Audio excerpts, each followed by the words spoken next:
Hello viewers, আসসালামু আলাইকুম। তোমরা সবাই কেমন আছো কমেন্টে জানিয়ে দিও। আশা করি সবাই ভালো আছো। আজ আমি পাকিস্তানি মুরগির গিলা কলিজা হাত পাখনা পাওয়া রান্না করব। কিভাবে রান্না করব সেটাই তোমাদের মাঝে শেয়ার করব। প্রথমে আমি কড়াইতে কাঁচামরিচ, পেঁয়াজ কুচি আর দারচিনি, এলাচ সব কিছু দিয়ে দিলাম। এরপর পানি দিয়ে মশলার আইটেমগুলো সব দিয়ে দিচ্ছি।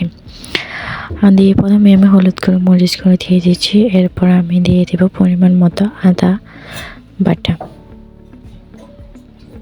আদা বাটা দিয়ে এখন আমি মশলাটাকে ভালো করে কষিয়ে নিচ্ছি। তো পাকিস্তানি মুরগির পাখনা, কলিজা, গিলা, হাত পা যা কিছু আছে সব কিছু আমি কীভাবে রান্না করব আর এটা ফেলে না দিয়ে কিন্তু রান্না করা যায় সুন্দর করে, আর খেতেও কিন্তু ভালো লাগে। আর আমি কিভাবে রান্না করি ফেলে না দিয়ে, এগুলো অনেকে আছে দেখে ফেলে দেয়, তো আমি ফেলে নিয়ে আমি রেখে দিয়েছি। এটার সাথে একটা চামড়াও নিয়েছি মুরগির। তো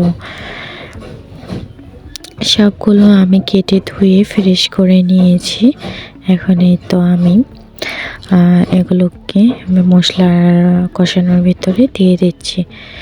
এখানে 3টা মুরগির হাত পা কিলা কলিজা আছে, তো সবগুলো আমি ফ্রেশ করে নেওয়ার পর আমি যে সবগুলি এখানে দিয়ে দিলাম। তো এখন আমি ভালো করে এটাকে কষিয়ে নেব।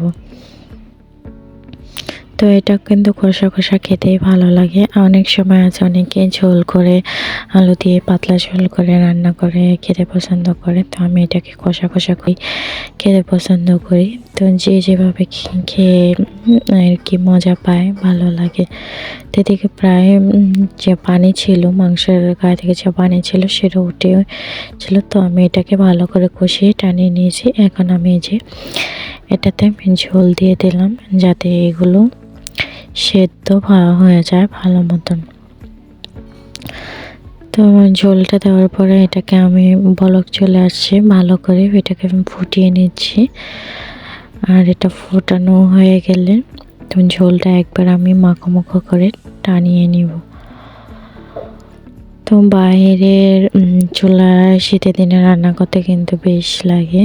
রোদের যে একটা আরাম সেটা কিন্তু খুবই ভালো লাগে। দেখে ঝোলটা ফুটে গেছে, কি সুন্দর করে হয়ে যাচ্ছে।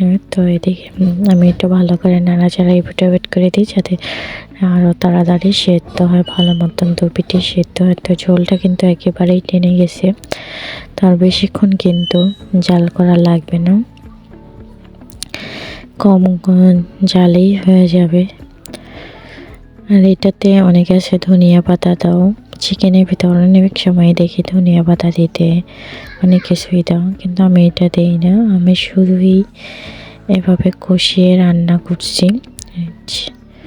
তো চিকেনটা প্রায় হয়ে গেছে। এটা আমার চিকেনের ফাইনাল লুক। ভিউয়ার্স, ভালো লাগলে অবশ্যই কিন্তু চ্যানেলটাকে সাবস্ক্রাইব করে কমেন্ট লাইক করে পাশে থাকুন।